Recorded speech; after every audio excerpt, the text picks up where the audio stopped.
All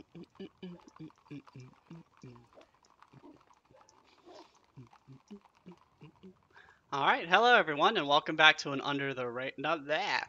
Wow, totally messed that one up.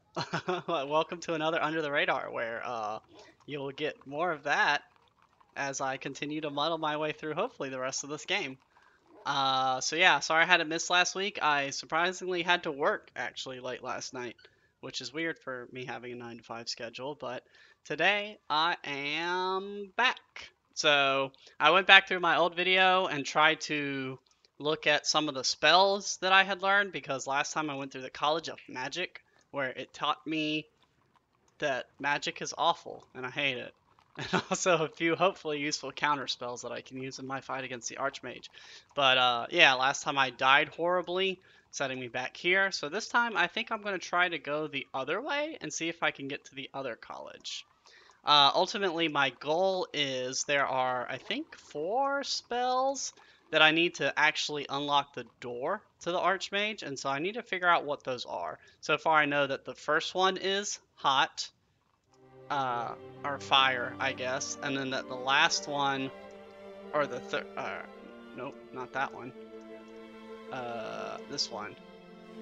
The third spell is one of invisibility, which I honestly can't remember which spell that is, so hopefully I can figure it out as time goes by, but we'll see. At the very least, trial and error will be my friend here in this last section, because I burnt my spell book a long time ago.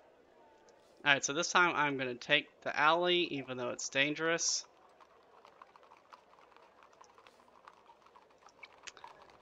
Let's check out the pillory. I've never been there. You walk over to the pillory. Behind it, a gallows loom, news swaying in the breeze. A few clouds scud across the sky. The prisoner is in here, dressed in rags. The skin on his neck and wrists have been rubbed raw by the wood. He lifts his head just enough to scowl as you approach. He is brawny but thin by the punishment. His shaggy hair is covered in filth, clumping together in places. "Taunt me or beat me all you will," he says. "You will teach me no lesson that a week in and out of this bane-cursed pillory has not taught me already.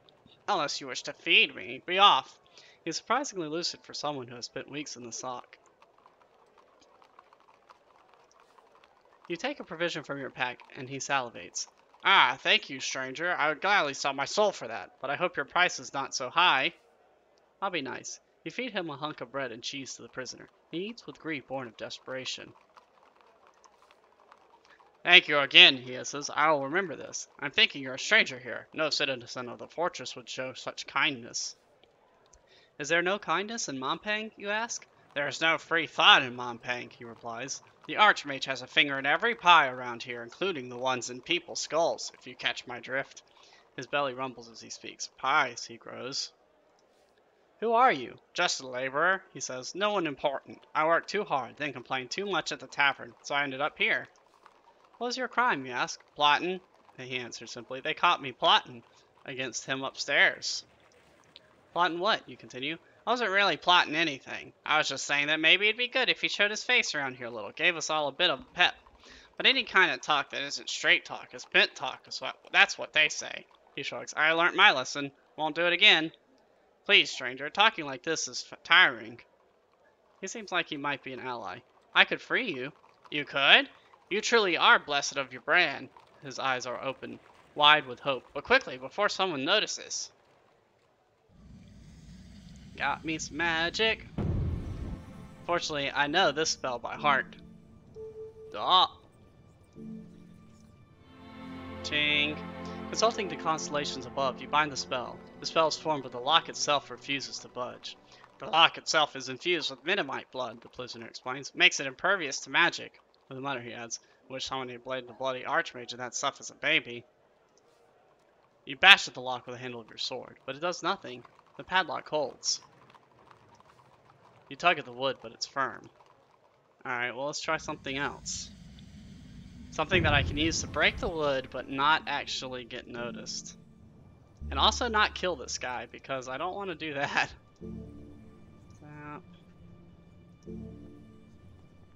Could do Raz, maybe. Pop, pep.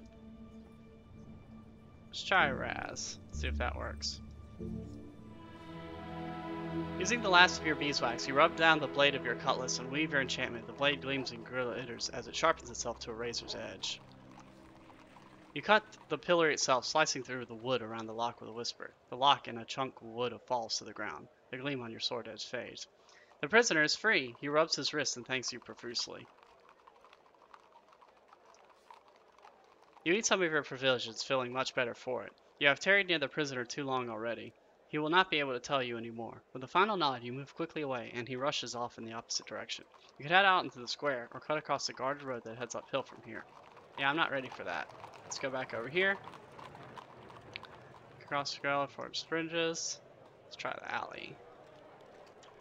I wonder if those actions like that are reset if I get wound back. Enter an alley littered with refuse. Buildings either side are leaning or collapsed. In the dim half-light, you nearly trip over two men who are leaning against the wall. They straighten and turn to you. "Seems we have a visitor," one says. His eyes are closed and so are his comrades. Why would that be? And how can they see you? Oh geez, are they red eyes? "Just passing through." "No, you're stopping here, I think," the man replies. A moment later, you hear the crunch of footsteps. There is another now standing behind you. You greet them warily. It seems they can see you without opening their eyes. "What have we here?" asks one of them. "Korga takes my eyes if this overfed oaf is a native of Mompang. Where are you from?" Ooh, yeah, I definitely don't want to say Analand. I don't remember where Kristatanti is. "Kare." "Ah," he replies, "as are we. We left the city port a season ago, fleeing the curse that changed us so." He spits. "Tell me, did you ever visit the shrine of Slang? A true god, that one, nestled in the stinking docks of Kare." "I visited it, yes." "A visit is hardly suitable devotion," he frowns. "The strangest thing, though, is I can remember the name of his high priest. It has slipped my mind. Can you remind me?"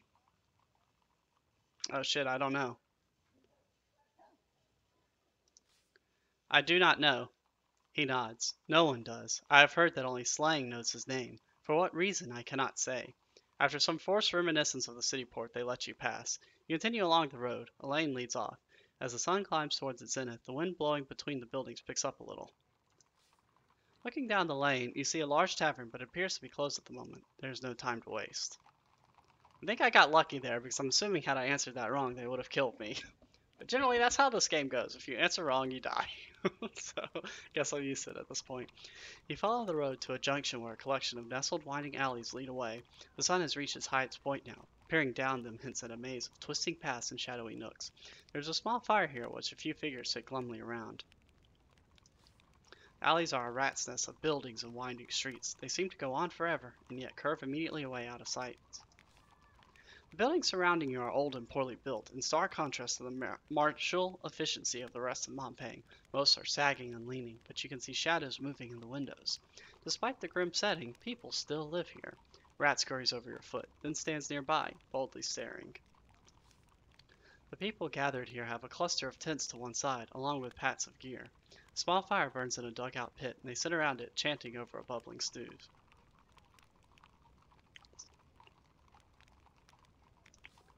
You look over the group around the fire. They are poor and half-starved, but there are at least 30 of them. You cannot hope to overpower them all. If you were to attack, you would most likely be surrounded and stabbed in the back. You approach the fire, but something about your appearance must be foreboding, as no one will talk to you.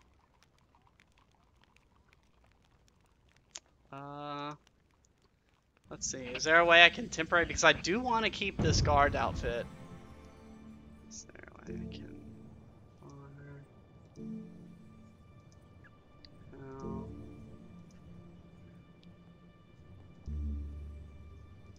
Let's see. Can I do a wrap? Out of the way for your pack. You pull it out of... This is not an unknown target. You learned your trick. Okay, well, I guess I don't have anything for it. Could explore the alleys. Yeah, let's do that real quick. See if there's anything interesting back here before I move on to the college. Head into the alleys cautiously, trusting your luck as you choose your directions. The blazing sun cannot seem to warm this place. The path turns this way and that until you reach a fork. You look down one of the alleys. seems no different than the one you followed here. Indeed, it looks exactly the same. Good enough, then, but you will have to keep moving. You must surely be reaching the edge of the alleyways by now. You have walked a considerable distance. To your surprise, the alleyway emerges suddenly into a crossroads with a fire pit where you started. Oh, okay. Well, that was fun. Alright, the crossroads is still burning. Okay, well, yeah, I guess I need to be able to talk to them to actually figure out how to do that. You pass by the alleys and follow the road as it heads towards the rising wall of Mompang. After a while, the path opens out into a stony clearing. The sun disappears, heading towards the horizon. Guards walk this way and that across the space. Flagstones of the square are smooth and worn as though by torrential rain. Across the square is a low wall set with a door. The guards do not seem to be guarding it, but none are going anywhere near it either. People in the square are moving this way and that, seemingly without purpose. They all seem quite concerned and busy, however. You could elbow your way through the strange crowds filling your square. Yeah, I mean, I'm a commander, so I should be able to do this, right? You cross into the middle of the square. Guards moving this way and that. Oh yeah, you're probably right, chat. The spell, I'm assuming it's a spell of confusion? I don't know. But unfortunately, I don't know how to counter spell it. In the corner of the square is a tent from which rich smells are rising. The food cellar has a low tent with a cooking stove. A few of the square's wandering populace pause by it to eat before continuing on their endless circuits. It's not a good place to hang around. Now let's go check out the food tent. Maybe I can buy some more rations. The wind picks up as the evening draws on. You approach the small kitchen. To one side, a long table is crowded with people eating their meals. The chef bustles through the kitchen. "Hungry?" he says. You attract the attention of the chef. "Yes," he demands. "You want to eat?" "What is this part of the city?" "The Eastern Square," he replies, "but it's more like a holding pen." "What are all the people doing here?" "Here? Eating. Out in the square, you mean? They're waiting." "Waiting for what?" "To be needed. If you watch long enough, you'll see them being called away." "What lies beyond the east wall?" you ask. The chief begins to shiver. "Magic, and lots of it." "Ah, wow." The chef seems to shiver. "Magic, and lots of it. It's wading from the shallows into a lake. Don't go." "You ask a lot of questions," the chef observes through narrow eyes. "Must make you hungry." He waves a hand at the stove. "Something to eat? It's only 11 gold pieces." Seems the cook is serving chicken soup. The broth looks rather thin, and the chef's mood is black. You ask about the chicken soup. The cook roars. "Ah, can't get good stock around here. Hardly any flour either. I mean, look at this." He scoops up some of the broth and flings it away. "Like water, this is." He seems to suddenly remember that you are a customer. "Well, very tasty water, though, and full of the finest cuts of meat." You pay, taking your meal to a table. You slurp it up. The meal is disgusting. Clearing your dishes, you move on. I guess I can't take it with me. Oh well.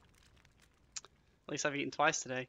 You return to the middle of the small square. Guards patrol the area. The sun is sinking and the sky is turning bruised purple. It will be dark soon. A pair of sightmasters in deep discussion cross the square, but they do not notice you amongst the other guard. Clearly life in Mompang has lessened their powers of sight. They disappear into an alley mouth. This is not a good place to hang around. You make your way to the far wall, which is set a low door. You turn to see that the guards in the square have noticed you, but your disguise appears to reassure you. You are not stopped. You feel an incredible energy rising from behind the door, as though something was chained there. You try the door. It is merely latched against the wind, and not locked. Which way now? Oh, well, that was easy enough. You step through the door into a curiously quiet area of stone. Low towers rise from a dark pool of icy-looking water, with paths snaking across it from one to another. The whole place is worn and ruined. You cannot help but shiver. You are back amongst the haunted, powerful towers of the inner college. The water looks cold as ice and has no reflection. Some of the towers rise to the height of trees, while others have been cut down, and others are nothing but circles of rubble. Smoke rises from some, while others crackle with gentle light and energy. This place is clearly buzzing with power. You could explore deeper, or escape back to the relative safety of Mompang. Well, I'm not supposed to stay safe. I got some exploring to do. You leave the shade of the wall and follow the stepping stones out across the water. Everywhere the signs of ruin abound. Weeds crack the stones, turret roofs and buttresses have collapsed into heaps. Why has the Archmage allowed such ruin? The sun is sinking down. Soon it will be dark once more. You reach the base of a stone tower, with a curved archway at its base. The path splits around it, but you must keep moving. I want to try this tower first and just sort of pop across to all these bad boys. Because I'm hopeful that I can sort of get into the palace from here. I don't know. Let's try this way. You are crossing the stepping stones over the dangerous waters once more. The path rounds the tower to the north and splits again. Up ahead is a tower, surrounded by thick mud. South of here is another tower, perhaps, coated over with some kind of black carapace. You reach out and gently touch the black surface of the tower by the wall. It is hard to the touch, smooth and cool. If there was even a doorway here, you cannot make it out. You draw your blade and hammer on the black coating, but though bits fleck off, you cannot break the whole thing open. Okay. What does it mean that it's coated in black stone? Is it... I could try it how, I guess, and maybe it'll give me a hint. You wind the stars. This tower is protected by a spell of strength, the voice tells you. You can be overcome, but the counter is most obscure indeed. Its message delivered, the spell fades. Okay, well, let's see if I can try to figure this out. If it's an obscure spell... Pep. 5's probably not gonna work. Purr, I don't even know what that is. But heck, maybe if I don't know what it is, maybe that's the answer. That's probably not gonna work, and I don't want to waste. Let's try it. Let's try, what was it? It was Purr. Let's just see what happens. You craft the spell, and before your eyes, the black coating seems to trickle away into the ground. The tower door is revealed. Okay, yeah, I have no idea what that meant. So, I'm keeping a running list of some of the spells. So, strength. I don't know what. Black coating is done by Purr, but I don't even know what Purr does. Oh well. Alright, well, let's see what's inside. You peer inside the curious tower, but the interior is shadowy and dark. You slip inside the strange tower. Please give me something good. I haven't gotten anything good in a long time. The dim room smells musty like the interior of an old chest. There is no light. The tiny windows are all covered over with a curious thick black substance that coats the walls and the floor. Yeah, that's sort of what I was thinking. Purr might be like a kitten spell, maybe? I don't know.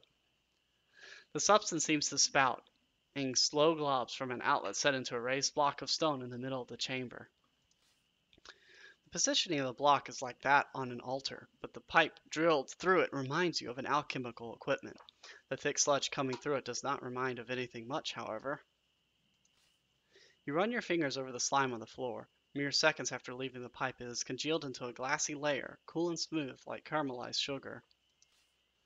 You reach out to touch the oozing black slime coming from the altar block. It is curiously warm and quick-moving, covering your fingertips in moments and then beginning to climb, so alive or driven by some strange force. Up your hand towards your wrist. You snatch your arm away, but find you are already quite stuck. Oh, fantastic. You close your eyes and raise a prayer to the gorilla, but nothing seems to change. You struggle, and the goo seems to react by setting harder and faster around you. It shrinks as it cools, and you feel it tugging one by one at the tiny hairs on your hand and wrist. Then you feel something else, a gathering strength. You close your eyes, trying to understand what is happening inside you, but you are definitely growing stronger. You wait, unsure of what else you can do. It feels as though the fibers of your body are growing thicker with every moment. You keep waiting, trying to calm your breathing, but it is coming in ragged gasps now. More and more of the goo is flowing over. You feel your arm muscles growing in size. You try to tug free, but the hard slime is like iron around your wrist. Your heart is beginning to pound hard and fast in your chest. Your breath is growing short. Tug again, but nothing happens. The glue flows further around you. You keep waiting, absorbing the power given to you by the curious goo, but you can feel your arms starting to get hot and your heart beat fast in your chest. Slime flows further over you. Suddenly your heart begins to pound too fast. Your breath is short. Your eyes are bulging from their sockets. The strength inside your body has grown beyond what your frame can handle. For a moment, you gasp an out breath, and then it is too late. Your heart has exploded. But once more the stars reach out, the tentacle lights draw them to you. Well, that didn't last long. I wonder if there is a... Wait. Oh, right. Yeah. I have to do... Wait. Nope. That's not right. Ah, jeez. Well, at least, hopefully my max stamina will be a little bit better this time around. I mean, if I was gonna die, that was actually kind of a nice way to do it. I'll just sleep here. No. Yeah, I know. And I just kept busy with Laster from the east. Oh, I guess I did learn another counterspell technically. Alright, so let's just roll through all this stuff again. Yay. I'm bad at this game. I mean, I knew that touching it was probably bad, but I still kind of wanted to figure out what the heck was going on. Make a move. Oh, well, here. I gotta see if I can do the pillory again. Let's see. Yep, okay, so it does reset all my,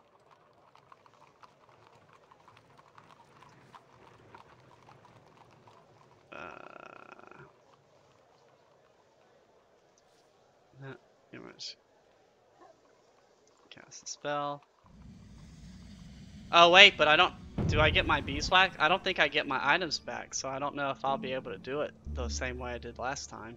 So let's try this.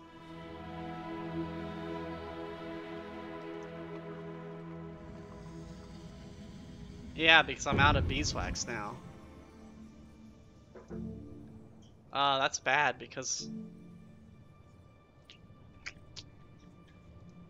Well, let's try it and see if I got my beeswax back, but I don't think I did. I think... Yep. Lacking this focus. That sucks, so... I have to find another way that I can use it without using a consumable item. The spell of unknocking actually doesn't work. The lock itself is anti-magic.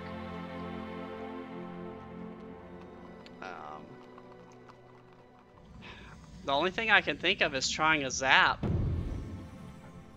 Because that seems like the only thing I can cast that might have an effect on the lock. Hopefully I don't kill this poor guy. Well, you find spell building up a charge of electrical energy around your palm. The bolt strikes the padlock, slicing clean through the metal. The prisoner is free. He rubs his wrist and thanks you profusely. I'm thinking you're showing kindness.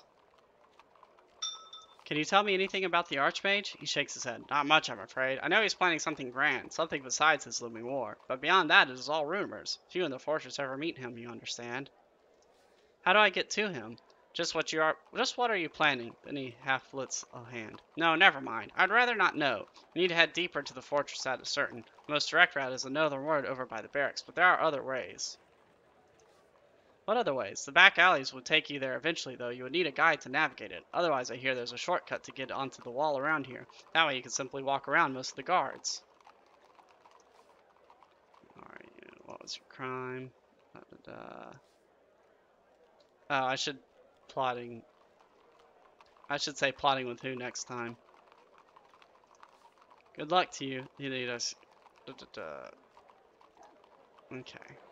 So interesting. So there are other ways into the fortress besides the main gate, I suppose? And it looks like to get to the alley, I really need to just talk to those people, but I want to keep...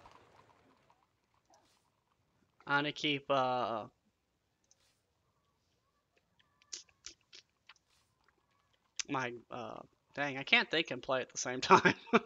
I want to keep my commander's outfit, because that seems really helpful. Yep, yeah, I think that's when I'm ready to actually go. That's when I will. When I'm actually ready to, like...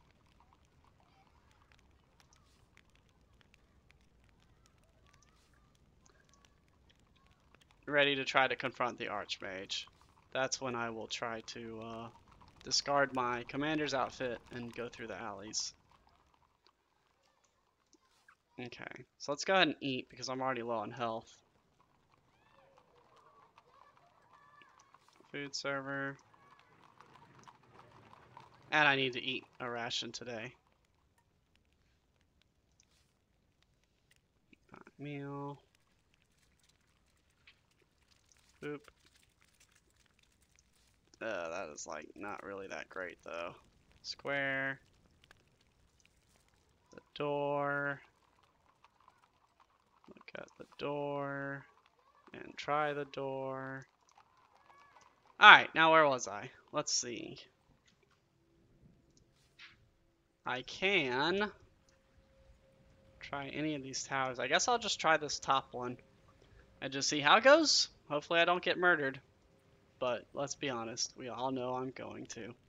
Sun is the air is thick with an incredible smell. The inner doors you stand in front of are twice your height and look to be made of solid metal. The air is thick with incredible smell. Sniff the air, smoke, melting metal, as though a gigantic smithy lies beyond this door. You place your ear to the metal and leap backwards. The door is searing hot. The wooden handle should be safe to touch, though.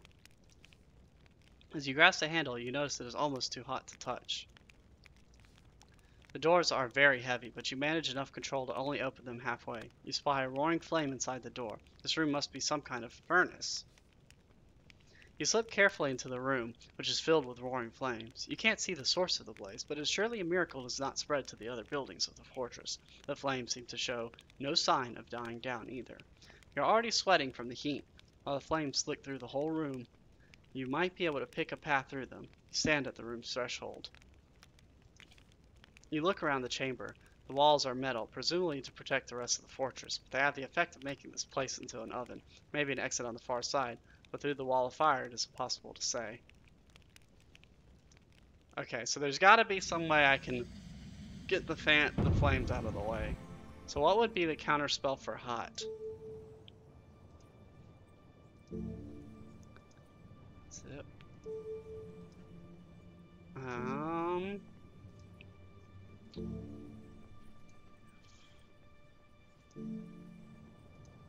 Let's see. I don't really have a lot of options here.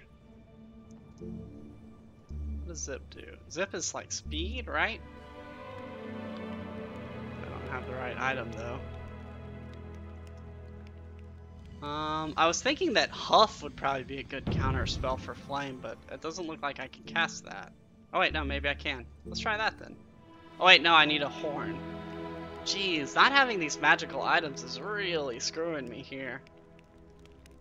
Cast a spell. It'd be nice to do a playthrough where you have like every spell castable, then you just breeze through all this. Well, let's hit up a whole howl. Seems like we need a hint. This is a quiet voice. There are no hidden routes to be discovered here. The voice fades. Curious, is there no solution to this obstacle, or the voice simply not know? Sweat pours for your forehead. You pick your way through the nearest flames. They are more unpredictable than you expected, dancing this way and that. One tongue of fire licks up from nowhere and burns your leg. You pause to get your bearings a little way into the fire. Then the ceiling sparks and a huge flare shoots down towards you. With nowhere to go but forward, you charge with abandon. Flames lick your clothes, but they do not burn. You reach the end of the room unharmed. By the door, you see a sculpture that looks like a person made of sticks. The sculpture is wooden, with arms extending towards the ceiling. You get a strong sense of magic pulsing from it. From the corner of your eye, you can see starlight filtering down onto it. A bracelet made of ivory or bone hangs on one of the items. You lift the bracelet of bone from the arm. Immediately, the fire in the room disappears. Without the bracelet, it seems the sculpture cannot sustain the illusion. You leave the room behind. Oh, so it was an illusion spell? So can I do that now? Because I have the bracelet? Step back out onto the path and follow it a short way. The sun is now sinking down. Soon it will be dark once more. 3 paths meet at this point, in the shadow of the western rock. The wind picks up a little spray from the water and splashes it onto your feet. It stings where it touches you. You lean out over the path and look down into the water. It is black, reflectionless, as though infinitely deep. You drop one of your pebbles into the water. It sinks without a trace, and without even a ripple. The air seems to fizz and crackle with secret energy. Which way now? Let's try this tower first. You enter the next tower nervously. The chamber inside is bare, except for an empty table at the center. Various items lie around it, as though they had fallen off the surface during some kind of earthquake. Doors face each other on opposing walls of the tower. Go over to the table and look it over. It seems ordinary enough. Its surface is etched with scratches and grooves, but nothing intelligible. Strewn around the table are an odd assortment of things. A broken cup, a mask of black wood, a decent-looking broadsword, and the bare bone from a hunk of meat. Yeah, that's definitely not good. I'm guessing that might be the Dud spell. Oh, well, it doesn't look like I can cast a goblin. Oh, what the heck. I like Jig. Let's cast a Jig. I don't think it's going to do anything. Yeah. Okay, well, I didn't think it would actually do something, but let's see. Can I do a sus or a how? Yeah, let's do a sus. Wait, nope, that's not right. I'm burning most of my stamina on susses.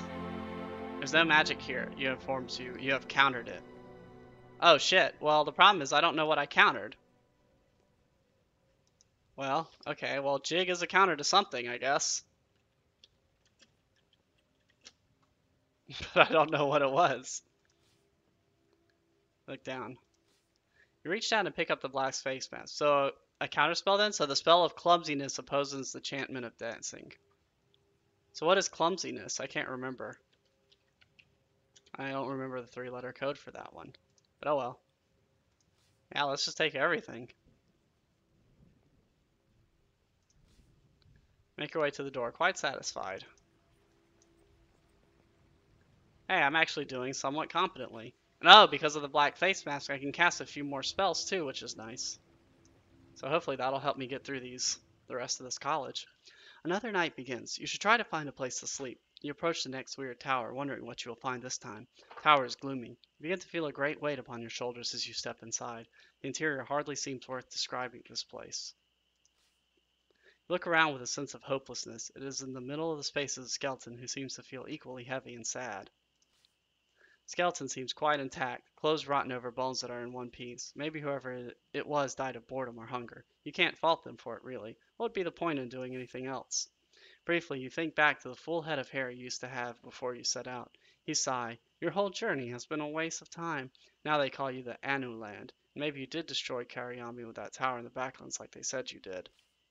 You open your arms to cast a spell, but then they droop to your sides. God, these spells are awful. I can't even figure out what they are before I have a chance to counter them. Or I don't have a chance to figure out what they are and counter them before they take effect, which sucks. Open your arms to cast a spell, but then they droop to your sides. What, after all, is the purpose? Spells never do what they're supposed to do. They're always ruined by some minor triviality, some details of the rules of casting. You think of the Crown of Kings just over in the nearby tower and completely out of reach. You might as well have stayed at home. You head for the exit, but give up after a few paces. There's nothing out there worth finding, after all, just more of the same. You might as well stay here. And most likely you're going to die here, again. You try looking to the gorilla for guidance, but of course the creature's no help. What good is an animal guy anyway? Clearly religion is for fools and no-hopers. You slump down on the ground.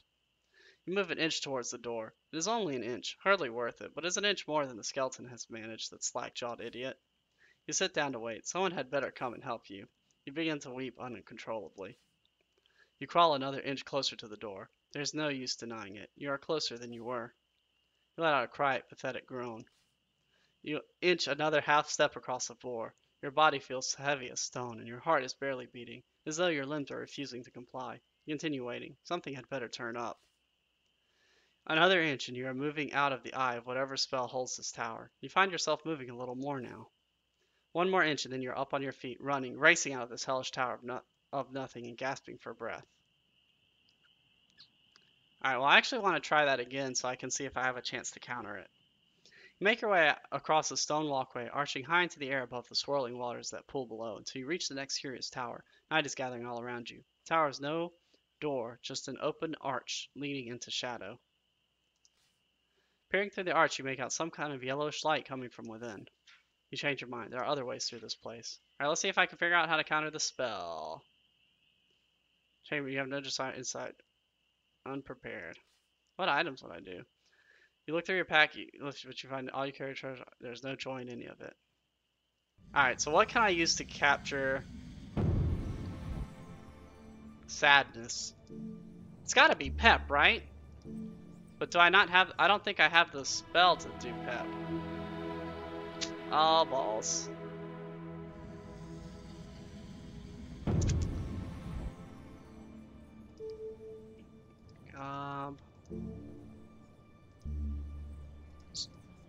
Zen would sort of make sense, huh? Let's try Zen. And now as you gently rise up into the air. Is that good enough?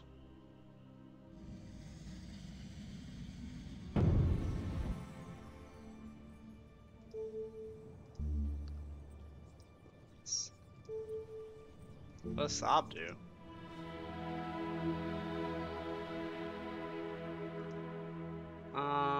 I guess it is not it because it didn't seem to counter the spell. Um,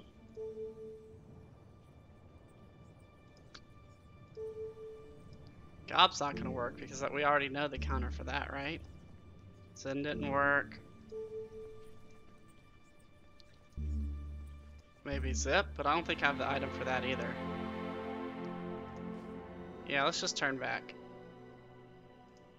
Because I just don't think I have the right items for that one, I guess. You race over to the tower before the wind can pluck you from the walkway. Your weight returns and you settle gradually back down to the ground. The moon moves slowly across the dark sky. The tower has no door, just an open arch leading into shadow. You step inside the doorway and then stop suddenly, half blinded by a glowing luster that fills the chamber. Your footsteps crunch and you look down. It seems the floor is covered with gold coins, jewels, and emeralds of every shade and hue. Doors lead away in both directions. Well, we already know what this one does, so this should be Gob. Right? See, I'm learning. I'm figuring this stuff out. Right? Maybe? Please? You pull a goblin tooth from your pack and throw it on the ground, casting your spell across it. But no goblins appears. Instead, the treasure in the room begins to melt and dissolve, rising like steam into the air. You wait and watch curiously. Mere moments later, you are standing in an empty, rather drab stone room. All the gold and jewels have gone. A dud spell, then, successfully countered by your enchantment. You quickly search around, uncovering a single, rather battered gold coin. There's nothing else here to do. Nothing else to do here but move on. Okay, so yeah, so see, I knew that one. Yay. You move along the next walkway to the tower beyond. You stop at the tower's edge. There's a narrow opening in the dark gray stone. The tower's opening is barely wide enough for you to slip inside while wearing your cutlass. It is a curious design, as though a normal door was built, and the tower itself was stretched. You can make out nothing from within. You squeeze through the narrow opening. The passage beyond does not widen, but a warm breeze trickles your face as you approach a heavy inner door. You pause to listen, only to make out a quiet groaning coming through the door. You knock once, and the sound booms around the space within. You move through the door into a narrow, tall room. Alright, what horrors will this room have for me?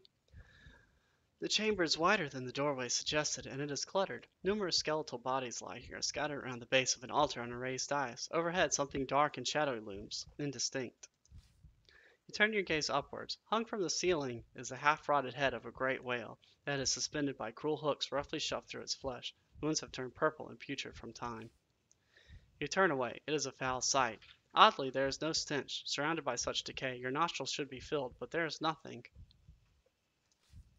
You turn your gaze back down from the whale to the bodies that lie around here. Pieces of skin and rags cling to the bones of the skeletons. A moment later, you have a terrible sense that somewhere some of them have moved.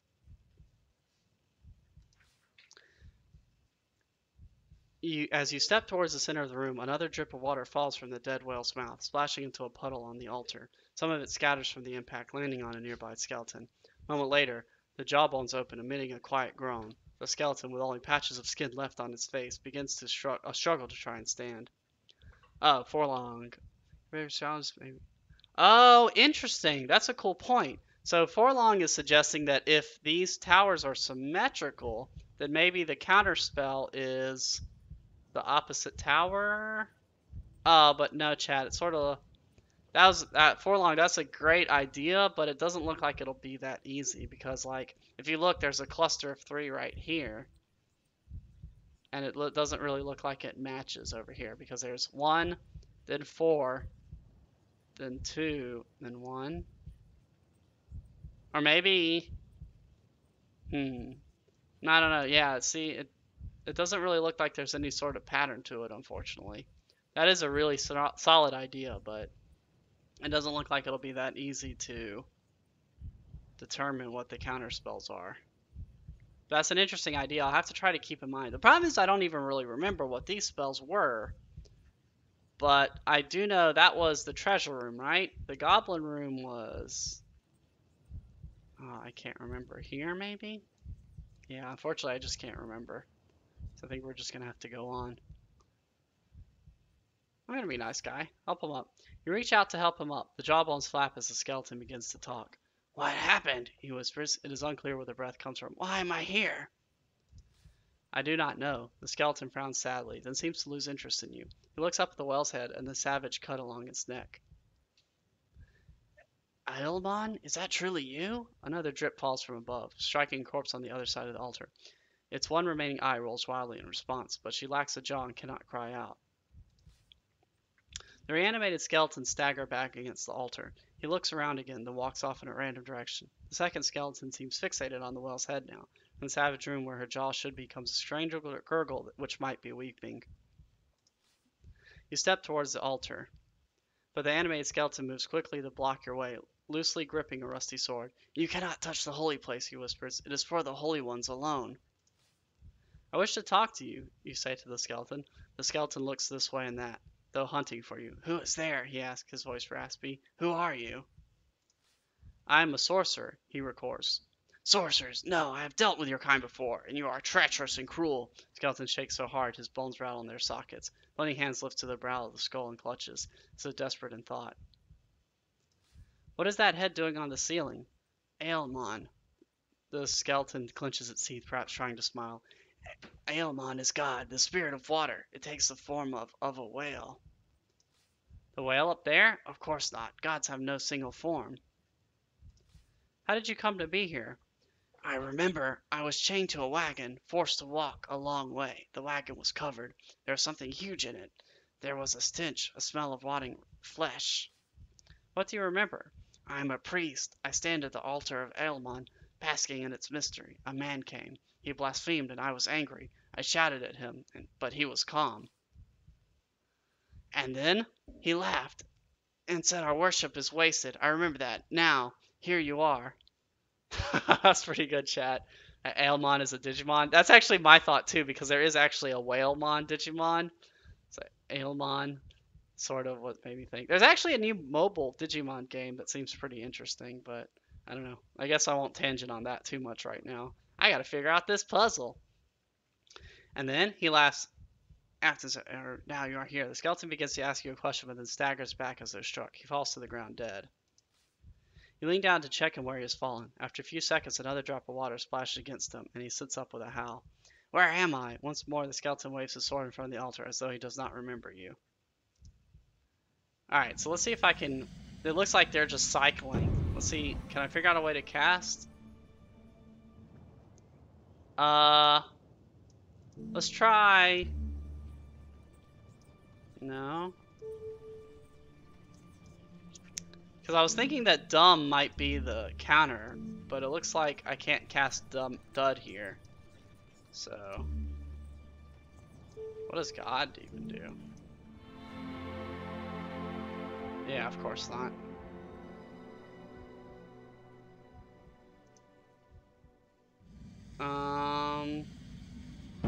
So what is the counter to res?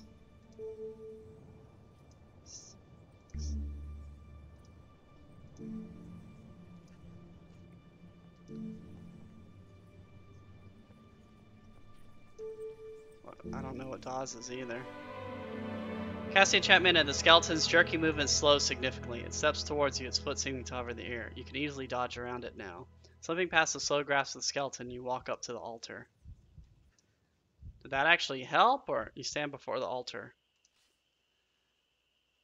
So what did I cast? DAWs? Is that a counter to res?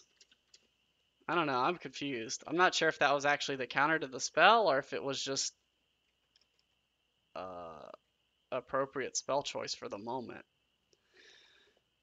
The altar is a simple stone block with a few simple carvings of waves and waving plants. Scratched into the stone is a simple glyph, 4 lines. I. You touch the glyph. It is crudely carved. A later addition, perhaps? You unstop one of your empty vials and hold it out, filling it from the water dripping from the whale's mouth. Holy water! Although the idea is revolting, you raise your vial to your lips and sip. The effect is rich, and even though you feel like vomiting, it strengthens you. There's a clear space just before the altar. You kneel in it and bow your head. The dripping of water from the carcass overhead slows and deepens, becoming the gentle sound of the tide, and you feel the presence of the whale god Ailmon. But the voice is distant, confused. The sluggish movement of the whale are transformed, weakened and defined by violence. Stand from the altar once more, without further supplication.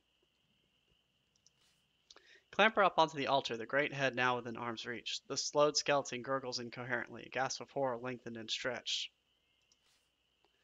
Now you are close. You can see the whale's head is quite putrid, the wound on its neck ragged and savage. Strips of skin hang off the stump, frozen at the start of decomposition. Its great mouth hangs open, which you could easily fit inside. The iron hooks holding it aloft were roughly shoved in. Was this creature hung up while still whole and alive? The water dripping from its mouth wells up from inside the tongue in a seemingly endless supply. Is this why the head is here? Did someone, perhaps the Archmage, capture and kill a god for a source of sanctified water? Jeez, that's pretty dark. You touch the side of the jaw. The flesh is spongy and moist, and murky water seeps out from the pressure. It sways slightly, chains creaking. The head is warm somehow, and for a moment a distant massive presence slides through your mind. You draw your blade. It is the only honorable thing you could do. Then you swing away, rending great chunks of flesh from the head. Striking near the hooks, the great weight begins to tilt. You leap away from the altar just as it crashes down. Water spills from it, dark and slick. The whale's head sits on the altar, crumpled inward where one jawbone was smashed. The skeletons, horrified at your actions, have no chance to react. They die one shuddering death and do not stir once more. Your violence has disrupted the magic of the room. You dip your finger into the water. It does not sparkle or give off any sanctity. It is blood spew. You go to cut a chunk of whale flesh, but it is crawling with maggots and shot through with putrescent rot. You stagger away, disgusted. You stumble back from the horror of the altar and towards the doorways from the now silent chamber. I have one new clue. Okay, well that was horrific. I didn't realize that I would be playing Halloween-themed games on the show. Found a glyph 334 in the Tower of Skeletons. So I'm still not entirely sure what the counter spell to that was, but I don't know. At least I got out of there alive. Oh, also, did I get actually any holy water from that? Although I'm curious, I think it had, once I cut the head down, it probably would have not been holy water. Oh yeah, 3 measures of holy water, sweet. I'm assuming that's going to come in handy later. Step out onto a stone walkway that leads sharply down towards the crystal dome. You pause to peer deeper into the depths of the orb. 1,000 shapes dance within, shifting and clanging, changing as though you saw the reflections from the eyes of 100 different people. The effect is quite mesmeric. You reach out and touch the orb and you find yourself elsewhere. You are standing at the top of a high tower facing an old man wearing a shabby-looking crown. Beg, the old man declares. Oh shit, is this the Archmage? You find yourself dropping to your knees, begging like a whining dog. I will destroy your land. Do you understand me? You will aid me. You open your mouth to argue, but all that comes out is a single word. Yes. What follows is a kind of nightmare. You are dragged, fighting inside, placid outside, down the steps of the turret towards the cell and hurled inside. We will come for you when it is time, the Archmage declares. You shake yourself. You are back outside the glass dome. Okay, so what's the counter to far? Wait, I think I already know this one, don't I? Boop, boop, boop, boop. Looking to the constellations overhead, you craft the spell. No door opens in the dome, if there even is one for the spell to act on. But the spell does not fail. It seems as though the images inside the orb fade, and the dome goes dark. A far spell, then, is opposed by your dot spell. You reach out and touch the orb, but nothing happens. You look away from the mesmeric orb. The path encircles the dome quite freely. Time to move on. To the southeast comes a fearsomely bright light from one of the towers. Alright, well let's check north first and see if I can see anything here. A path of stepping stone runs across the dark water and seems quite unsafe. The night air is cold. The path runs up to the far wall of the citadel, passing dangerously close up to a large, circular pit in the ground. The pit is large and perfectly circular, descending onto the bare rock below for some difference. Curiously, the water all around does not seem to flow into the hole. You fling a gold coin into the pit, only for the coin to bounce off something you cannot see and land near your boot. You pick it up once more. You reach out with your hands, and sure enough, there is a barrier around the pit, invisible, but as cool to the touch as stone. Feeling left and right, it appears to curve slightly. An invisible tower? Oh, this is important because I know one of the spells is definitely invisibility, so I need to figure out what the counter to this is.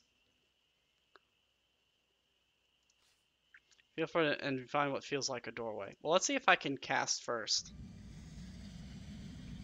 Okay, so what would counter invisibility? Sun would probably be a good one, but I don't have the right thing. Let's see if How will help me out.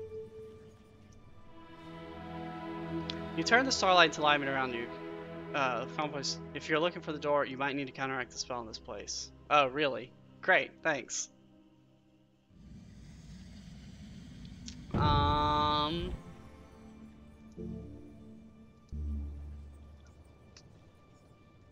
Is that maybe? I haven't really done any attack spells. I don't know what top is. Tell would sort of make sense, but I don't have a cap. Oh shit, I do have a cap. Neat. You weave the spell, but rather than perceiving any thoughts, instead the invisible tower in front of you flashes quite unexpectedly into view. Counterspell then? So the spell of telepathy is negated by that of invisibility. Which I don't remember what the actual code for invisible is. But just tell. Okay, that's good to know. Alright, sweet. I didn't think that would actually work. Oh, wait. Well, I got a black face mask before, but I thought it was a skull cap. Oh no, I've had the skull cap forever. That's right. I just keep forgetting that the skull cap is Tell. I keep thinking the mask is Tell. No, okay, cool. The tower, now that you can see it, seems quite unremarkable. It is less overgrown than some of the others. Perhaps invisible plants cannot absorb the light. The tower appears quite normal now, more normal than many of the others you have seen. The path away from the invisible tower forks. Now let's see, is there anything inside? Follow the path and make your way into the next tower in certainty. What is this place? Why was it built? The inside of the tower is bare, and compared to the others you have seen, quite ordinary. There is no furniture or ornamentation, at least none that you can see. In the center of the room is some kind of brass contraption. Contraption is a brass figurine, heavily stylized. Its arms are raised and appears to be dancing.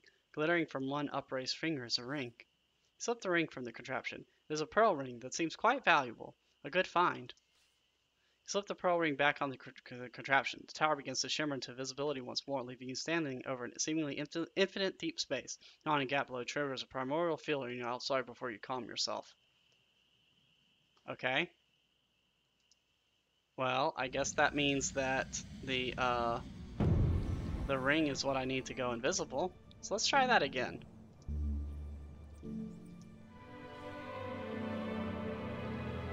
Oh, neat. And it tells me the spell this time. That's nice. Because I need that. Consulting the stars, you find the magic, but rather than receiving your thoughts, the Yaz spell then was undone by your enchantment. You leave the side of the invisible pathway of the invisible tower forks. Alright, so let's go take that. Take that. You search the corners of the room but find nothing except a single glyph scratched in the stone. You make your way. Wait, shit. Why? I want to take the ring. I want to take the ring. Why can't? What? Oh, man. But I want the ring. Man, that sucks. Alright, well. Nothing for it, I guess. Moving on. Or did I take the ring? Hold on. Let's see. Do I have a pearl ring? Doesn't look like it. Balls. I want to be able to turn invisible. Wait, I have to be able to turn invisible. Oh, that's a good point. Maybe those marks are the order of the spells for the gate? But they're all just 1111, right? Wait. Oh shit, no. 3 is the invisible. 4 is the skeleton. Okay, interesting. You're right, chat. That says it. So I need to find the 2 and the 1. Okay, good. But I need that ring if I'm going to be able to cast invisible. Approaching that gloomy signs from the doorway comes a steady clock-like ticking sound. You step inside and the ticking grows louder. Something heavy swooshes slowly past over your head. The looming presence is oddly comforting, and you find your eyelids starting to close. Perhaps this would be a good place to finally rest. Okay, yeah, I'm not playing with this shit anymore. If I'm going to have a chance to cast a spell, I'm going to cast it. Well, I know Dop's not going to do anything. There's a Zob spell? God, there's just so many spells I don't even know what they are or do.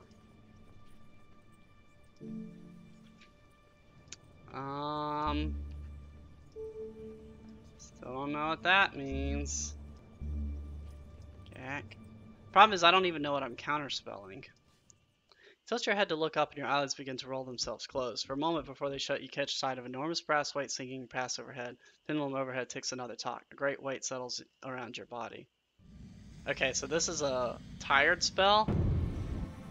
So what would counter a tired spell?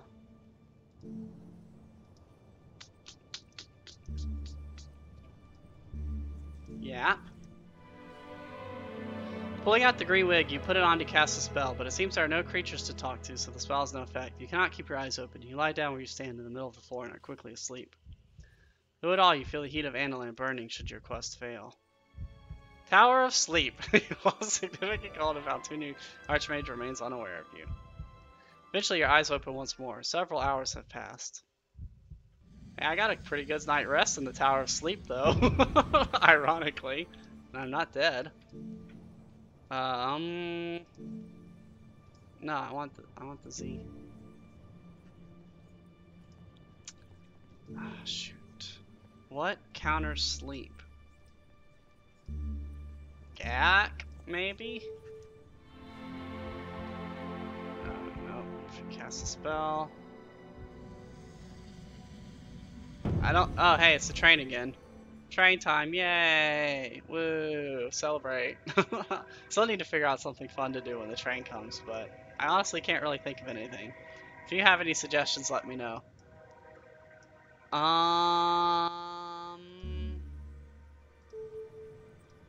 What does Yob do? Oh wait, Yob is a giant, right? You pull out a giant's tooth from your pack and throw it on the ground, casting your spell across it. The tooth erupts into a column of smoke from which a towering giant steps out. The rock demon fills the room, beating his chest. Then it too yawns. You do not have much time. Under your direction, the creature grabs a pendulum and pulls it free from the ceiling, then snaps the pendulum across one leg and tosses a piece aside. You feel supremely energetic. The demon disappears. There are 3 doors to choose from. Alright, well that wasn't what I was supposed to do, but I'll take it. Approach the smoking blackened ruins of the tower. You look at the stones. They are blackened all over. Some seem webbed with holes as though the very minerals inside had burned away. Whatever caused this explosion must have been many years ago, and yet smoke still rises as though this was the cone of a volcano. On one stone is etched a long eye mark. Oh, so this is the hot that I need to counter. Okay, so this is important. I need to figure out what this one is. Okay. Whatever this mark was alone on its own, or if others have been destroyed, is impossible to tell, but this groove that remains is deep, well carved and intentional. Whatever it meant, it was worth someone's time to put it here. Alright, so what counters hot?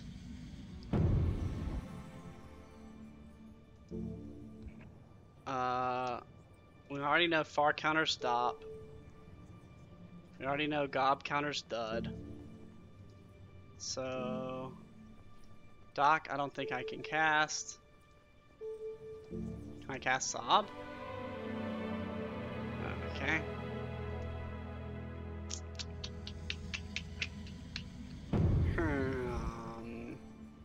Let's see what Sus says. Even though I know it's going to be that they're burning. Maybe it'll give me a hint though. Magic, fire, and destruction that burns endlessly.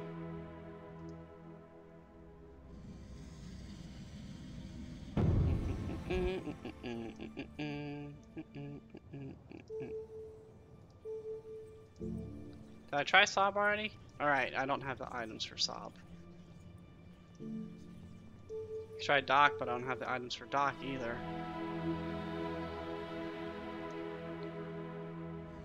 So I mean, it's got to be Sob or Doc, maybe. Unless there's something else I can do here.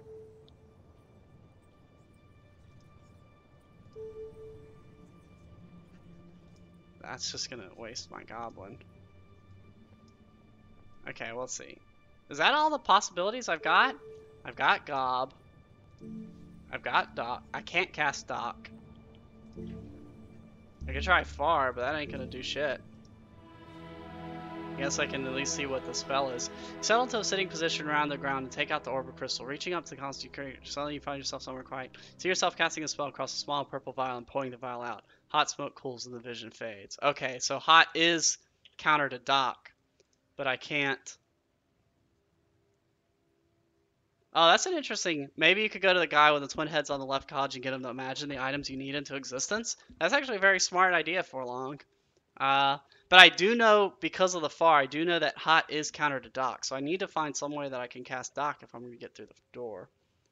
Uh, okay, but that's cool. Let's not do that. Turn your back instead. North. 3 doors to choose from. You ascend into a walkway flung between two towers and set against the outer wall of the citadel. The view down is dizzying. Smoke from the burnt out tower below makes you choke. I will say I'm doing a lot better on this college than I am on the last one.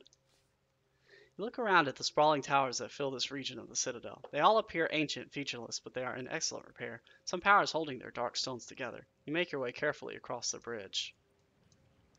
Alright, let's see what the next tower has in store. Hurry over another stone arch, not looking down. The air stills a little, still cold but fresh. As you open the door and step through, someone else enters from the other side. He closes the door just as you do. You peer at the figure opposite. Seeing his face is difficult somehow. Your eyes seem to slide off his feature. The stranger is peering back at you, but not approaching. You look around the room. It is wide, ringed with chairs. There are scuffs on the floor, 2 semicircles near the center of the room. A large pane of glass stands in the center of the room, sitting in an elaborately carved frame. The stranger stands watching you. Okay, this has to be... Oh, shoot, what's the mirror spell? I can't remember what it is, but there's a spell that clones a person. But I can't remember the 3-word code. You raise a hand, and the stranger does so in return. Hello, you say. Goodbye, he replies. Who are you? You ask. Where am I? The stranger responds. Even speaking to him, you cannot seem to look directly at his face. How did you come here? I never left. Are you a creature of magic? I'm a matter of fact. I do not understand. I do. Then explain it to me. Conceal it to yourself. Oh, great. Stop speaking riddles, you say, shaking your fist. The stranger shakes their fist in return. Then stop asking riddles. You sigh, and the stranger grins. As you are talking, the two of you edge closer together. You now stand on either side of the glass in the middle of the room. It is a mirror. The stranger approaches and pauses on the other side of the mirror. Okay. So what counters? Let's try 6. I have a feeling that might be the right one. You spin the constellation to shape around you, but no clones materialize. Instead, a large crack appears in the pane of glass. A moment later, it shatters and collapses. A counterspell then? So the magic of self-duplication counters the magic of mirroring. That's what I thought. So if I can remember what the 3-word code for the duplicate is. I know I've tried to use it before, but I never had a mirror at the time. So I just got to figure out what the code is. The glass shard lights, some of them catch light oddly. The stranger, your reflection, steps back, clutching at his chest. Are you unwell? I am fine, he shouts back, but he's clearly staggering. You pause, seeing how the reflection will react. He paces near the frame, seeming unable to approach.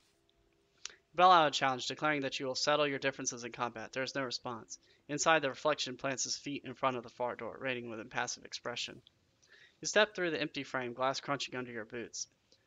The reflection draws his sword, unaffected by your movements. It seems he is now free to act. Leave me, he says, or I will send you back. Back where? There, he snarls, pointing at the mirror. I will not fall for your tricks. You may look like me, but I know you are only an apparition. You are the apparition. The other laughs. Hardly. I have journeyed long to reach this point. Let us work together. Oh, no. The other nods his head. You will not trick me.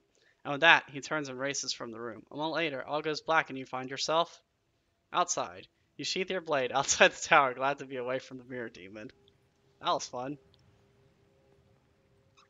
You run over to the next tower before the wind can snatch you away. A few clouds drift across the sky. This tower has a dirt floor, into which various lines have been scratched. A chest sits in the middle. You step a little further into the room. Apart from the chest, the tower is quite empty, identical to any other of the rooms in this college, save for its dirt-covered floor. Several zigzagging trails have been left at the dirt. You wait, a favored tactic. Predictably, perhaps, nothing happens. Okay, well, thanks, game. I think it was trying to rag me. You look over the chest. It seems quite unprotected, surrounded by empty, unguarded space. You use your sword to poke at the ground just in front of you. This immediately and violently explodes, and you leap away from the shower of fire and dirt. Is this a minefield? Okay, well good. I know what that one does.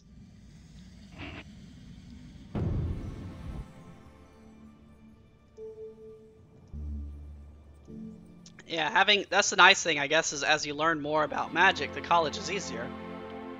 You cast a spell, but no wall appears. Indeed, nothing happens at all. Something must have occurred when you cast that spell. You step forward, and nothing happens. The room appears to be safe. A pop spell, then, is countered by your wall spell. Looking at the dirt, you see a few loose pebbles, no doubt the source of some of the mines. You take a few, and stroll quite casually over to the chest. The ground is quite calm. You open the chest and are somewhat surprised to discover there is actually something in it. It is a small scrap of paper. You cast your eyes over the scrawled poem. The first is of fire, the second of stone, the third is unseeable, the fourth is unknown. Oh, well that's good to know. Why does it want me to eat something? Take advantage of the calm to leave the room. Okay, well that's nice because that essentially tells me what all the spells are. Problem is I don't know how to counter the second one.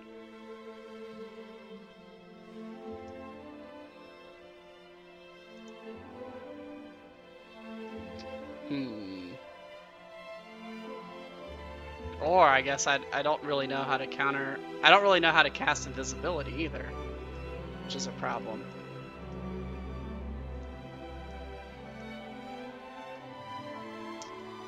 Alright, let's see. Okay, moving on. Oh wait, no, that's right, because it told me Yaz is the invisibility. So I need to just cast Tell to counter that one. You step back. Hold on. Let me make a note of that so I don't forget it. Okay, you step back onto the path and walk a short distance. As the morning moves on, the wind begins to rise. What path will you take now? You enter the next tower. 2 steps in, you freeze. A giant is standing in front of you. Okay. What is a counter spell for giants? Big would sort of make sense, right? Looking to the stars, you craft the magic. You expect to be growing, but instead the giant begins shrinking, and they do not stop. A moment later, the room is empty quite more. Blah, blah, blah, blah, blah, blah. I can read very good. A moment later, the room is quite empty once more. Counterspell then. So the spell of gigantism is countered by that of giant summoning. Okay, so that means Yob is countered by Big. That sort of just seems obvious, right? Good stuff. You notice something else. Something large and white is hanging from the ceiling above you. You look up. The white thing near the ceiling looks back through 2 enormous eye sockets. It is a gigantic humanoid skull. Something drops down from it and hits the floor. It appears to be an oversized tooth. A moment later, the tooth begins to fizz. A cloud of smoke wells up, and from it steps a giant. Another tooth tumbles from the skull in the ceiling. You snatch a tooth from the ground. It is hot to the touch, but cools rapidly in your palm. Yeah, let me do another. Cause I can just do this all day, buddy. Boop.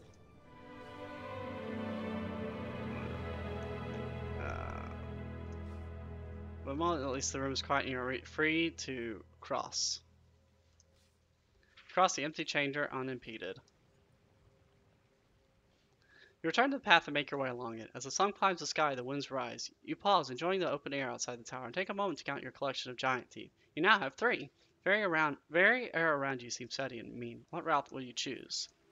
Well, before I make my way entirely back, I want to hit these last few towers. So I'll do this one, these 2, and then this one, and then I'll be done with the side.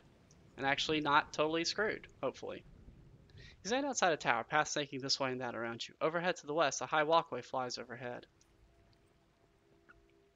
The middle of the day is hot. You approach the next tower warily. This is a squat, fetid stone room, but in the center, something is moving. Who's there, you demand? The creature, whatever it is, hisses in reply. Its form coils this way and that around the chamber. You step closer to the creature. With a loud hissing and snorting noise, it rises up to its full height. It is a foul, many-faced hydra. Wow, that is a very horrific image for a hydra. Like, look at that face. What the heck is that? Alright, let's see. So what is the Hydra spell? What is the counter to a Hydra spell? Um,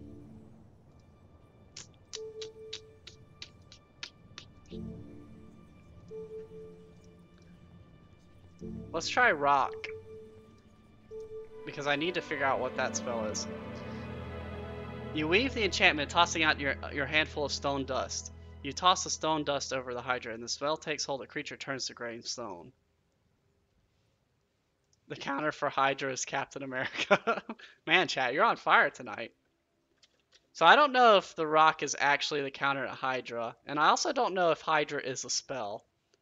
But looking around the room, you notice a few other curious things. Directly above where the Hydra is placed, a few drops of water hang in midair. Dust motes sit still, unmoving. It is as though the center of the tower was frozen into place. It seems there was a trap here once, but the Hydra was caught in it before you. You tug at the stone body, attempting to slide it across the floor, but it will not move. It appears to be rooted in spot by some fixture or else some magic. You try to tip the Hydra statue over, but it is firmly attached to the floor and will not move. You leave the room and its bloodied body behind. The brilliant shining tower is to the north. You continue over the next bridge to the strange tower beyond. The sun has reached its highest point now. Powerful light spills from the doorway. Even from here it is all but overwhelming. Your eyes begin to water and run. You take another few steps forward. The skin on your face and hands is beginning to burn. Fighting the light is like walking into a strong wind. A pounding is growing inside your head. The heat is overwhelming, but suddenly you feel a hint of starlight.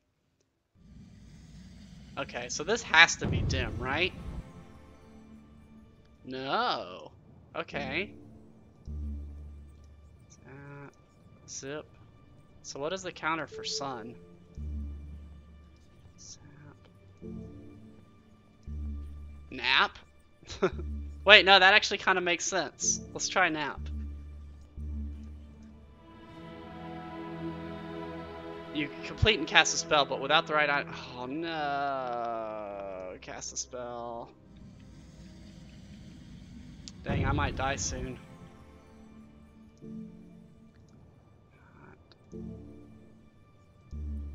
Zip, maybe?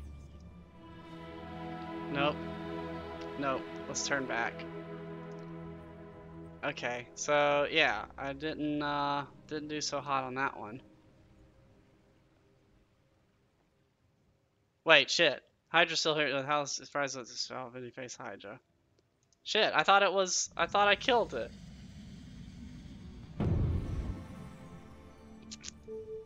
What happens if I cast the lock? I don't know.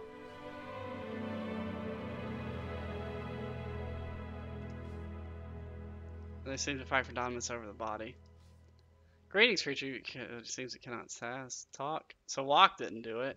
Problem is I'm running out of freaking stamina. So what the heck am I supposed to do? I could just try rock again, but I don't want to waste all my stone if...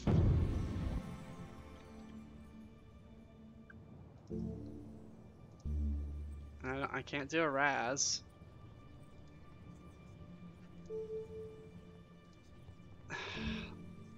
How, maybe? Please? It's like, you find... But instead of the calm voice entering your head, the Hydra suddenly moves, hurling forward as though its leech has been cut. You're still considering this at the moment when the creature neatly removes your head from your neck with a single bite. You have been eaten by a Hydra. Another death and your head spins as you rise. Upwards. Alright, well I did learn a lot that time, fortunately. Zed.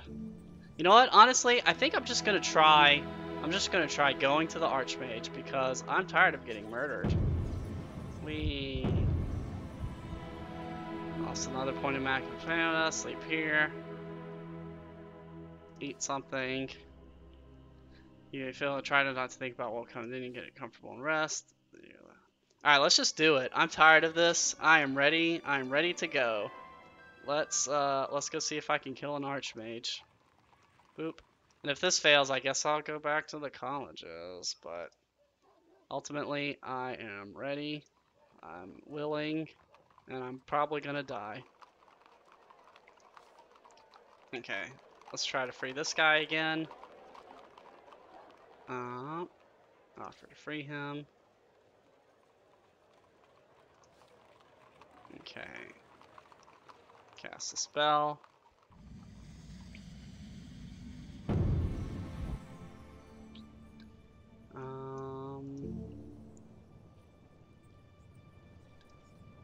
I wish there was a better way to... Let's try a pop and see if that can get it without...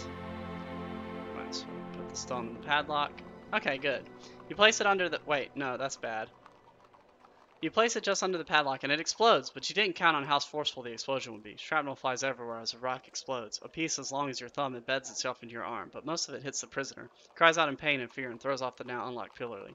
With barely a glance back, he limps away into the alley, probably fearing another spell in his back. He head out into the square and cut across the guard road that heads uphill from here. Oh, that didn't work out so well. Now it's a group of guards walk. They stand casual but alert, sheltering in the shade of a nearby hut. You take a moment to regard the tower, unable to repress a shiver. It stands on the leveled peak of the mountain into which Mompang is built. At its very top is a tiny turret room which must have a view across the entirety of High Zaman. The road is wide and clear, with the rising rock on one side and a drop on the other. There are no places to hide. One of the guards spies you and stamps forward. Taken in by your disguise, the guard gives you a sharp salute. All right? One asks. Long shift? Ah, yes, been here for hours. Nothing going on, of course. Looking forward to watching the fights at the mess hall. Ahem, sir. There are fights, you ask? Aye, the fights. The mess hall is always good for a punch-up. Nothing like getting some free grub and betting on which drunken sod will clobber the other. If you ask me, being right in the balls of this tower is what gets everyone so angry. I need to go through. The guard shakes her head. Normally, I would let you through, but we are supposed to be tightening security. We shouldn't let anyone through without express business. Why is that, you ask? Don't you know, sir? Orders from the Archmage himself, I hear. The whole fortress is tightening. The city will follow soon. It won't be long now. As you speak, a passing beggar stumbles into the guard. Watch it, she yells and shoves him aside. The beggar, clearly drunk, mumbles apology. Not good enough, the guard snarls, advancing on him. Easy now, you say. Not worth the violence. She looks over her shoulder. What's that? He shoved me. I'm going to teach him to respect the guard. Oh, this is bad. You grasp the guard into a bear hug. She struggles, but you hold firm. The beggar stares in surprise and flees. The woman eventually breaks her grip. What do you think you're doing? She demands gullibly. You should leave the beggars alone, you say flatly. Is that right? She retorts. She is clearly furious. You throw a punch to the side of her head, but she ducks. Spinning around, her hand goes to her sword. She stares at you, then lets the hand drop. Not worth killing a captain on duty, but it would be the stocks for me. It would be the stocks for me. She straightens up to her full height, 2 inches shorter than you. But if I see you again, I'll run you through. Enough of this, she says. No one goes through here without business. You lack any, so we have nothing more to speak about. The guard crosses her arms, scowling at you. Other guards mill about nearby. Alright, let's see. What can I do to get law? I don't even know what the law spell does.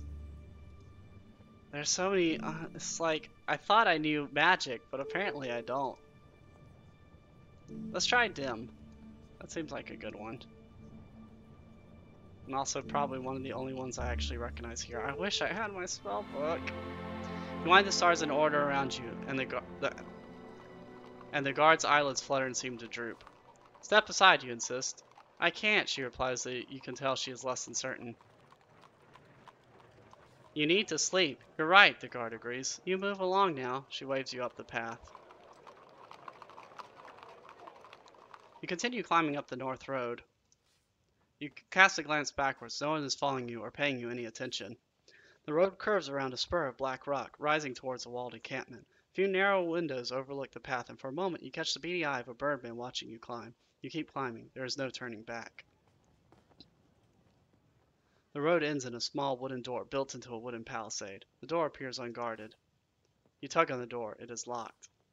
You haul yourself up, using the rivets in the wood to climb. After a short halt, you're at the top and drop easily down onto the other side. You pick yourself up. You stand in a narrow alleyway, the walls high on both sides. The feel is suddenly that of a fortress, tightly managed and harsh, growing like a fungus on the outside of the central tower. There will be no way to back down. No way back now. Middle of the day is hot. You notice there are fewer people here. Mompang is home to many, but as you draw closer to the Archmage's inner sanctum, there will be fewer citizens and far more guards. The casual cruelty of this place will only grow worse. You're entering the hornet's nest now. The alleyway runs to the right, but on the left is a low iron doorway. The door down to the city is locked. The doorway has a tiny grill at eye level from which floats a rich smell of what might be burnt meat. The alleyway is narrow and disappears out of sight between the outer and inner walls of the fortress. You could approach the door and make your way down the alley, but there's no way back over the palisade. I like the idea of meat because I'm starving. The sun has reached its highest point now. You stand by a solid metal door set in the stone wall. You don't fancy your chances of breaking it down. The door is dented and scratched as though people have tried to break it down before, but all the dents point outwards into the alley, as though what was inside had tried to escape. Fortunately, perhaps, the door is firmly locked. There is a tiny grill at eye level. You put your eye to the grill, and a moment later, someone pokes in it with a finger. You stagger back, blinking furiously. "Who's that?" demands the voice in the door. "I'm from the guard." "Oh, finally! I hope you have someone new for me. It's been rather boring lately. Remember to stay to the left." You hear the grinding of machinery, and a click as the door swings forward on its own accord. A short, wide corridor is in front of you, but there's no sign of any guard. Well, got up here confident. Make your way cautiously forward. The middle of the room seems very exposed, but the walls might be set with any number of hidden traps. As you walk down the corridor, you hug the left wall as you were told to. Halfway down, a huge flail swings down from a hidden chain, filling the rest of the corridor. You hear a resounding laugh echoing from the chamber through a low arch at the end. You duck through an archway nearly gagged from the stitch. Dried blood paints the walls and floor, and scattered around the room are grisly instruments of torture. Standing in the middle of the room is a bowed, ugly ogre with a huge grin and a dozen scars. He wears a ragged black hood and carries a whip. "Enjoy my surprise?" he asks, voice lisping. "No." "Ha!" He beams with evident satisfaction. "Gush!" "Who are you?" you ask. He peers at you. "You don't know?" he demands. "Should I?" He looks disappointed. "I should hope so." The ogre stamps closer to you. "What you want, anyways?" Uh, shoot. Just looking around. "At what?" she asks. "At the great torture's chamber." He smiles soothingly. "Well, now you've seen it. Don't step out of ranks or you'll be backish." He starts to bustle you towards the door. "Wait, tell me about the Throbin doors." "Says they're trapped with spells," Nagamesh replies. "Can't be opened without killing you. You waste no time in this horrible place." Okay, well that was informative, I guess. There's a doorway to your left, and the alley itself runs out the side to the right. The door down city, move on. There's no way back over the palisade. Hopefully I can find somewhere to sleep soon. Make your way along the alley, looking about furtively. Luckily, the few creatures you see don't challenge you. The wind picks up as the evening draws on. You pass a low wooden door. The door is unmarked and appears unlocked. The wood is warped and rain-sodded. You'd better keep moving. Oh, is that back to the prisoner's chamber? The door opens and the stone walls look form a cool, quiet space. It's good, so they have long nothing. Then in the straw. Look in the straw. You hunt through the straw and pull your hand back sharply as something bites you. Look down at your fingers to see two large red welts growing on your forearm. If that is a right bite, then so be it. But if it's a fighter, it could be quite serious. You stab the straw a few times, and after a moment, a yellow striped snake slithers out and darts away across the swords and under the door. Time to move on. You turn to the alley. The bite of your hand itches fiercely, and then the welts begin to fade once more. Looking ahead, you see doors leading off on either side of the alley. There is no time to waste. I don't know, it kind of sounds like this would actually be a good place to sleep. I guess it's not going to let... It will be dark soon. I guess I'll just follow the alley. The alley turns slightly here, following the curve of the cliff. At the far end, you spot two birdwing guards standing by an iron door. They have either not noticed you or your disguise is keeping you safe. Another narrow door is on the right. A little further along the alley, sun is almost set and the sky has turned to deep purple. Soon it will be dark once more. You had best not hang around in the open. You make your way along the alley. You pass the door to the empty turret room. Be silent before someone orders you to report somewhere. Your turn. Ah, no. You have no desire to sleep here. Balls. Okay. Well, I guess I gotta keep moving. You better sleep once you find somewhere safe. You head towards the next door in the alleyway. The guards at the far end of the alley take no notice at you. The door is about chest high and is hanging open. A small bell with a pull string is set above it. You pull the string and the bell rings gently. There are some scuffling sounds from within. After a few seconds, the door opens a fraction more. Well, come in then. You can't see who is speaking, but they have a very squeaky voice. Ducking to enter, you discover that everything in this room is tiny. Chairs at knee height, a 3-foot long bed, and a ceiling to match. Precariously sitting in one of the chairs is either a very small ogre or a hairless, ugly dwarf. Greetings, you declare. The creature blinks twice and turns its head, finally noticing you. Well, it demands, come to laugh? You guards are all the same. They are some kind of mutant, but fairly unremarkable one. Its main appearance is one of stockiness and grumpiness. Why would I laugh? I'm not stupid, you know. People think I am, but I'm not. Bah! Looking at the room, you notice how disproportionate the creature is. It's far too large for the tiny furniture. Even though it is small, the room appears designed to make it seem like a giant. I'm not going to laugh at you. The small creature looks at you with wonder. Why not? It's quite wrong. The creature sits down sharply. Well, I wasn't expecting that, it grumbles. Who are you? Neebdum replies. I'm here because the Archmage finds my condition amusing. Condition? It grimaces. I'm a mutant, a failed experiment. What sort of experiment? You might well ask, it scowls. The Archmage was trying to cross ogres and dwarves. He wanted something strong and loyal as an ogre, but small enough to fit into the mines. What happened? Look at me, the creature answers with disgust. Can't you see what happened? Do you know the Archmage, you ask? Hardly. He is the one who forces me to live in this pint-sized room, though he rarely visits. You haven't seen him? Neeblin's ranting is cut short. What? No, not recently. He's been holed up in that tower of his. He's plotting something. Hold up, you ask? Haven't you heard?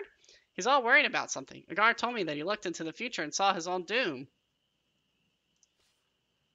The passage outside ends in a door, you remark. Just walk through, Neebdom replies. You're a guard, aren't you?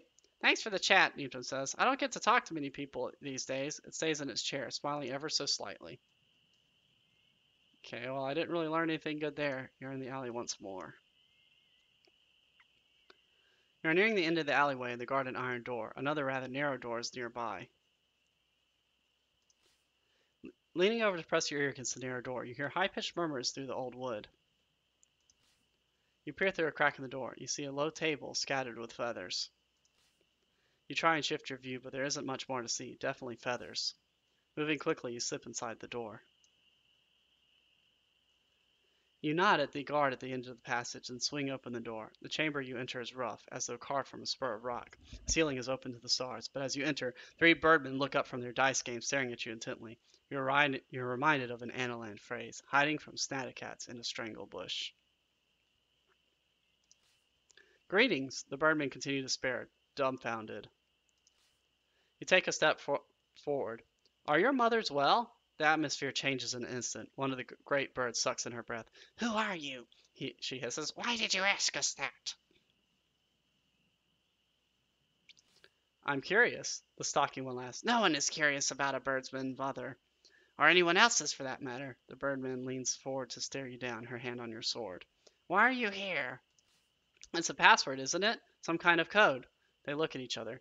You're very clever, one says. Too clever for most who wander Mompang.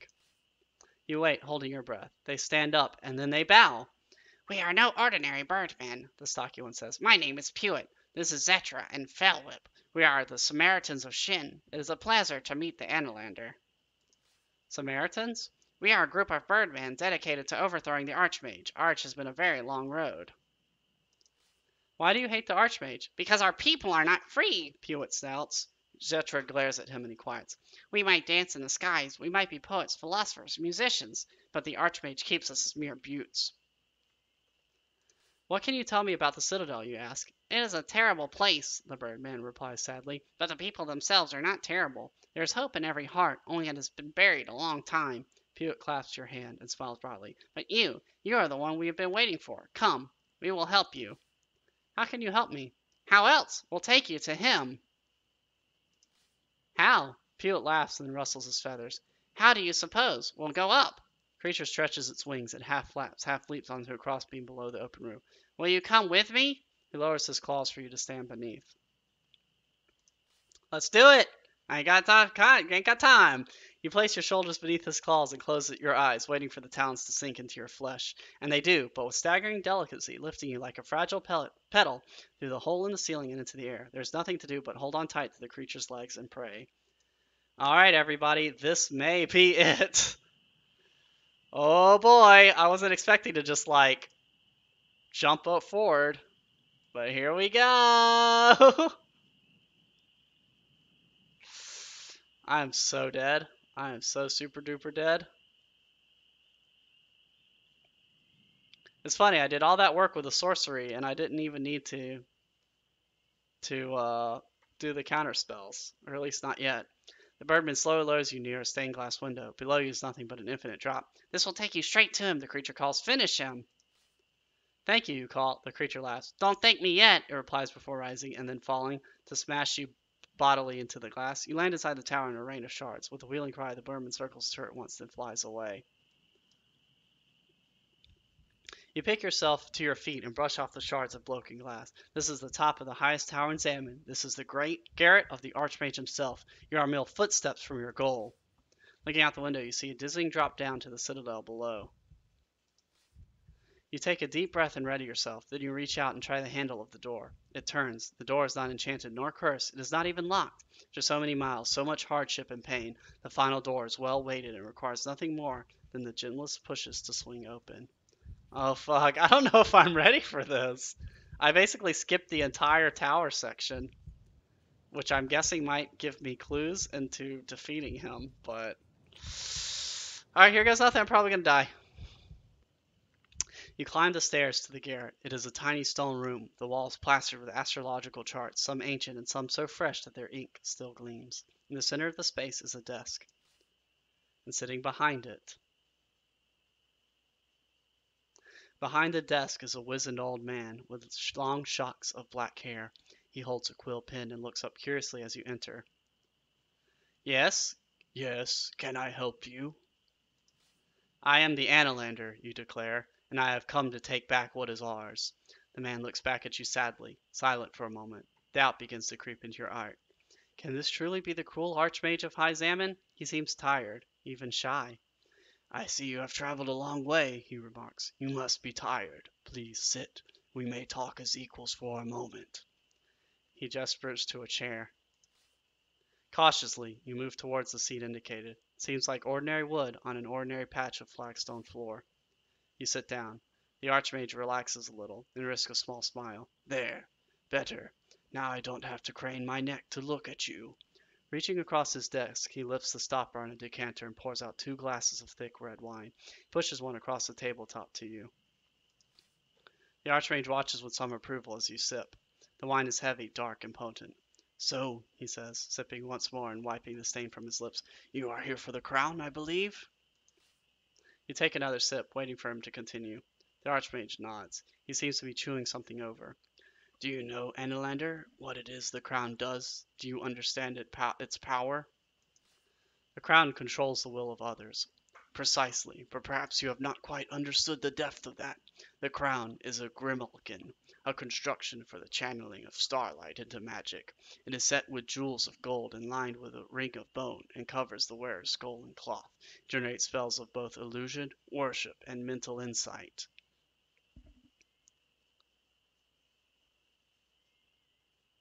It does not matter how it works. You are correct, perhaps. What matters is what it does. The Archmage puts down his wineglass. Understand this. The crown does not command. The crown causes the wearer's desires to become the unthinking thoughts, reflex actions, and spontaneous whims of those around.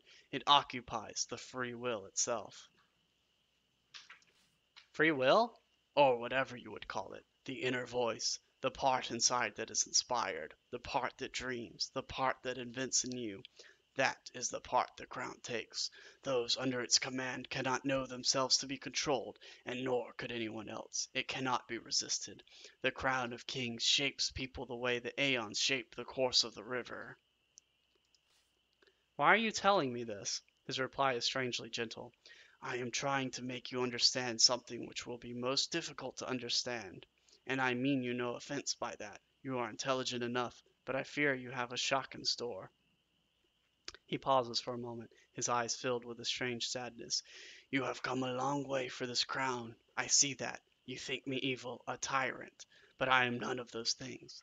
I am the Archmage of the Fortress of Sorcerers, a fading but noble institution, and I spend my days trying to repair the terrible destruction wrought on the lands in my care by your ignorant, reckless use of the beacons of past light.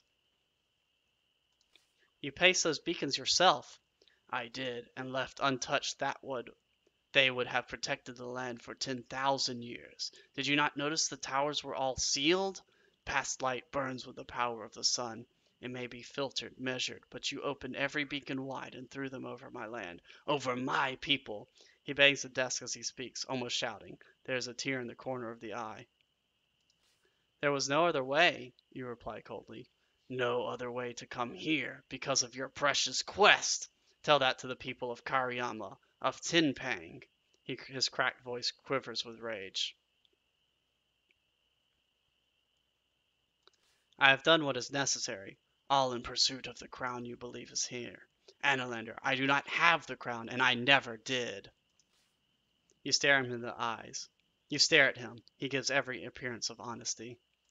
Then where is it? You demand. I am so sorry.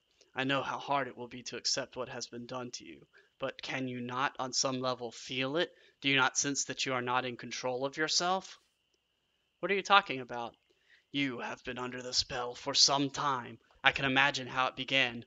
Most likely there was a day in Analand, perhaps near the wall, when you woke up and your will was not your own, and since then you have been compelled to march here, to do me harm.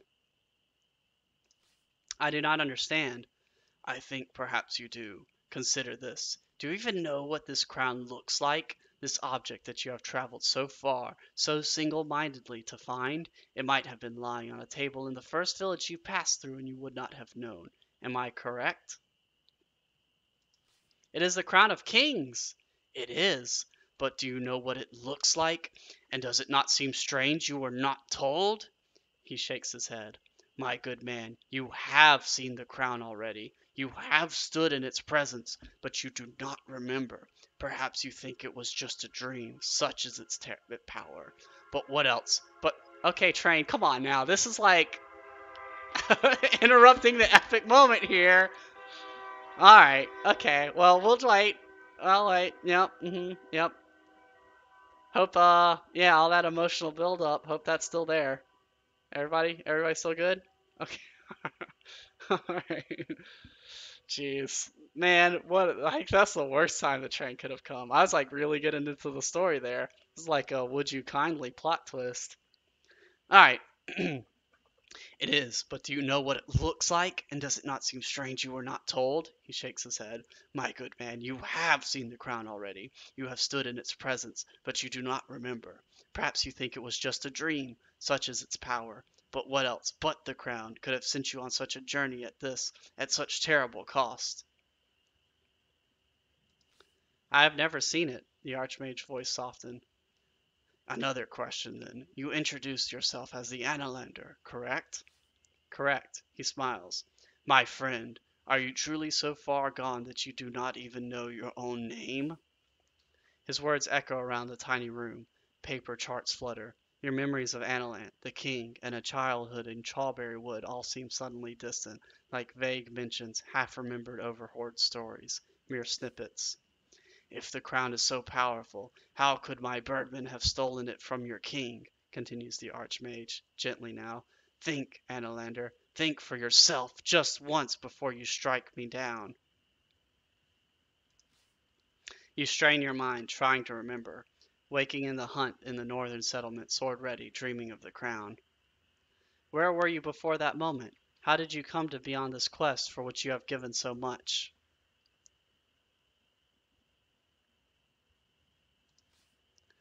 You get to your feet, head reeling. The Archmage looks at you with compassion. It is upsetting to hear. I understand that. But if you are right, you begin weakly, then why am I here? A good question, the Archmage nods. I imagine your king sent you simply to kill me. Your king has the crown, and he knows that we in Montpang Fortress are the only ones capable of countering its power. The crown can be countered? All magic can be countered, but to counter the crown one must cast a spell in the presence of the crown that its wearer does not want cast. It is quite impossible. The Archmage sighs. I am sorry, Analander, or whoever you truly are. Your whole quest has been a lie. The crown is in Analand and you are nothing but an assassin.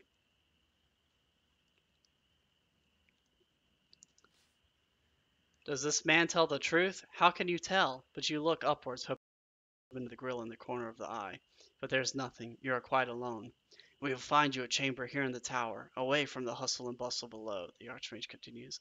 Then when you are somewhat recovered, you will discover what you want to do. Shit, I don't know what to do here. This is tough. Because, I mean, it makes sense because ultimately this whole game has been sort of like. That's clever though, because they're basically using the narrative of the game because it's like, of course I don't know my name. I don't know, or my character's name, or I don't know what happened before if I'm taken over. I mean, obviously I can't choose to not get the crown other than not play the game. Shit. You nod. He is right. Everything he says is simple and true. You are a puppet tugged along by invisible strings. The Archmage watches you. You stand quite still, breathing in and out. Clarity is entering your muddled mind. Perhaps you are beginning to overcome your orders, the elderly figures assert. That is good, one step at a time. You find yourself speaking. Oh, wait, something's not. I'm starting to wonder if he has the crown, then couldn't he do this to me too? You find you are speaking. Thank you, Archmage. I have been lost for a long time, and I am far from my home. He nods. I understand. We will offer what hospitality we can. You have already met my birdmen, my Samaritans. There are many others here you will like, in time, I think. It is most appreciated, you reply, bowing your head. The Archmage gestures to the door, and you take your leave. Several hours pass in a darkening room. You are lying on cold stone. You stagger to your feet, an incredible tiredness filling your body and bones. You're in a small cell. A grate high above allows in a little starlight. Heavy doors, a single grill, snaps shut. The walls are marked with nearly 100 strokes. Have you made them yourself? How long have you been here? From nearby, you hear a scratching sound. Who's there, you demand? There is no reply from the shadows. The scratching gets closer. You scramble backwards. A tiny figure approaches on spindly legs. You cannot believe your eyes. It is Jan, the Mennonite you encountered inside Biratani. Jan! The creature stares at you, then rushes forward and wraps spindly arms around your leg. You again, it chirps. Do you have any idea how hard it's been to follow you? It's good to see you. I'd say the same, but I've been seeing you for some time. But why? I thought you'd left. We Mennonites aren't entirely without magic, Jan replies. I stay far enough away that you could cast yours, except once. When? You don't remember? Jan giggles. Well, I'll leave you to remember for yourself, maybe. But I'm sorry, you won't be able to cast anything now, and I can't escape. They clipped my wings. Jan turned around and shows you the ruin of his back. Deep scars pucker the skin between bony shoulder blades. I am so sorry. Jan nods. Thanks, I suppose, for what good that does. He makes a mild chuckling noise. But now you're stuck as well. I suppose we're back together. So, what's your plan? How do we get out of this? You don't have a key, do you? No. Typical of you, Jan replies. Why did you follow me? You're after the crown of kings, aren't you? How are you expecting to get it without a Mennonite's aid? Jan shrugs. I thought that was obvious. We've no luck for Mompang. You pick the Mennonite up in your hand. He fits neatly into your fist. What are you doing? The creature asks, voice shaking a little with fear. The stumps of his destroyed wings flicker and scrape against your palm. You look around the cell, regarding the walls, doors, ceiling, rafters with care. The place seems quite solidly built. The only opening is a tiny air grate, a little larger than your bald fist, set more than twice your height in the wall. The grate would be wide enough to toss a ball through. Beyond, you see nothing but the opening sky. Jan is watching you and nods almost imperceptibly. The outside of the windows, the sound of chanting and clanking metal drift upwards. The armies are assembling, the Mennonite murmurs. Now you've been found, they're leaving for the Bachlands. What? You ask. Perhaps you've not thought of it yet, Jan murmurs, but you will, and you'll be right. The Mennonite squirms in your hand. You close your eyes to pray, but there's nothing. No god and no spirit can reach you here. You are quite alone. Can you not allow me some magic? We will die in here if you do not. The Mennonite shakes his head. I'm not eating your magic. I just muddy it. It's part of what I am. After a moment, he adds quietly, believe me, I'm sorry too. Aiming carefully, you toss the Mennonite at the grate in the wall. Your aim is true, and the creature disappears from view with a fading scream. You're suddenly quite alone, but you feel the power of starlight returning to your veins all the same. So now I'm starting to wonder, was it that the Archmage had the crown and was using it to twist my will away from my original mission? I'm super confused, and I have no idea what to think. You craft the spell, and the tumbles in the ancient door turn and fall. A moment you're free, but you're alone once more. Reach the enforcement and inches. Wait, I murdered Jan the Minimite? The Archmage outwitted you. Shit, I didn't mean to murder him. See the cell sticking out of your cup. Wait, shit, really? Okay, well I can take the key, and I'm assuming I'm gonna die this time. So at least I'll reset it. Okay, so I guess the Archmage was lying, and he's using the crown to mess with me. Hurry up the winding from the winding sounds. Clang of armor. You look out of the window upon a horrifying sight. The courtyard below is filled with soldiers ready for war. More are already spilling down the road into the lower city. Amongst their number you see mutants, giants, and other foul creatures. They're slaughtering everything in their path without pausing. Flames are climbing from the buildings of the city. The wall to the outer yards is being dismantled. The stairs end abruptly in a stone archway set with a heavy wooden door. It swings open to reveal a large room filled with books. The door opens into a wide library, but it is a mess. The books have fallen from the shelves as though torn down. Several pages lie scattered across the floor. Moreover, a large hole has appeared in the tower wall, with chunks of stone torn from the fabric of the building. What happened here? Yeah, see, my whole goal with that was to try to get him out the door so it would unlock it. I didn't actually mean to kill him. You look around the books. Most have been tossed from the shelves, but some have been scattered as a deep curved claws. One lies open on the floor, pages fluttering, on the undoing of the done. You lift the book from the door and turn through the pages. It is a book about righting wrongs, fixing mistakes, and also counting the undoing of one spell by means of another. On one page, you notice the spell of healing opposes the enchantment of the fireball. Oh, that's good to know. So Doc counters hot. Okay, I'll keep that in mind. But before you can read more, something swoops in through the hole in the tower wall. It is nothing short of a demon, short, goat-like, with a hellish gaze, and on his head rests something you do not think you would ever see, the crown of kings. Who are you, you demand? Who do you think, the creature responds. The Archmage traded half his soul for a life long enough to kill you with. I am the long-lived half he traded with. A pair of wings grace from his back for a moment, then disappear. I see you have escaped, the demon remarks. Unfortunately, it is too late. My transformation is complete. The entire old world will feed my hunger.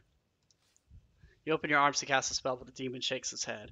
You have no magical ability. The power of starlight disappears from you in an instant. You close your eyes to pray, but the demon cackles. There are no gods left in the old world, it remarks, and for a moment later you feel the world is empty and hollow, just as he says. You draw your cutlass, but the goat thing shakes its head. Throw that out the window. You do so without questioning. You wait for the creature to approach. There's nothing else you can do. It clatters forward, taking you into its spindly arms with an embrace of stinging mucus, nettle-like fleur, and then it pierces your neck with its spear-tipped tongue.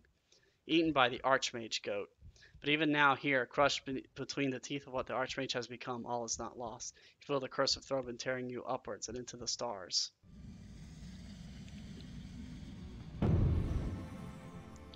Let's bail. Bail. Get the hell out of here. And tosses you out amongst the stars. Meow, meow, meow, meow, meow, meow, meow, meow.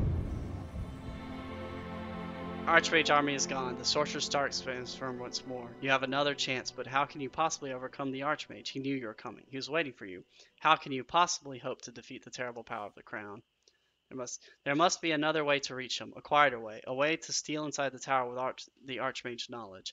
He is the greatest seer that has ever lived. You will need to shield yourself in a magic more powerful even than his and find a way into his tower that he cannot guard against. You need to find an unseen way into the Sorcerer's Spike. You turn your cloak up and move quickly away. You check your pocket quickly. The key to the Minimite cell is still there. Narrow alley mouth opens onto the square. The moon is gone. The alley isn't a bad place. You have no rations to ease your hunger. Get comfortable and rest. Sleep will not heal you if you're not eating. Wow. Okay. A lot to process there. Holy shit. Yeah, I think that's probably enough for tonight. So, I guess that whole thing... I mean, I'm still doubting it, but it seems to me more likely that the Archmage does somehow have the crown. Seems like he bargained with some sort of demon to get it. And yeah, so he did have the crown. All his stuff about that bending my will and stuff was a lie, or at least a half truth. I don't know. I mean, to be fair, I did notice a lot of bad stuff happening here in Mompang, so the Archmage is definitely not as good as he seems to claim to be. So I guess I am still going to try to defeat him.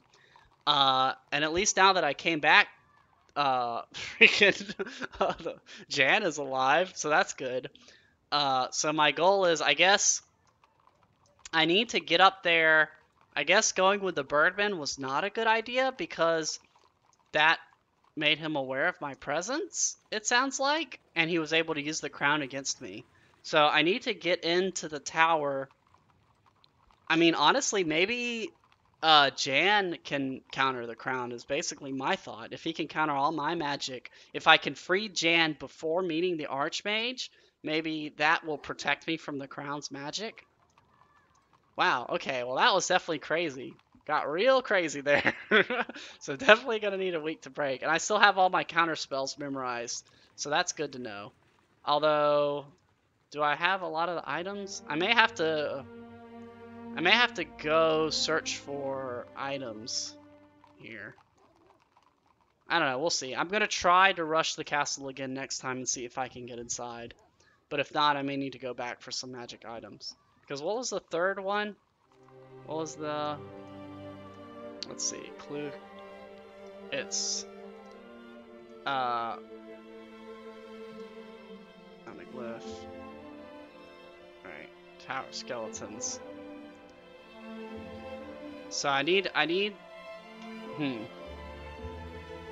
there's some magic items I still need though before I'm able to cast. But oh well, I guess we'll worry about that later. I'll try to think of a plan to actually get through the doors. But alright, well, that's it for tonight. Thanks again for watching, and that was, wow, that was nuts. I did not see a lot of that stuff coming. But yeah, so if, hopefully the next week, though, will be the exciting conclusion of this much longer playthrough than I anticipated of Sorcery. So if, you liked the taste of what was going on there, then definitely join me next Monday at 6 o'clock Central. Otherwise, feel free to like and do all that other good stuff to the video if you liked it, of course. And otherwise, I will catch you guys later. Have a good night.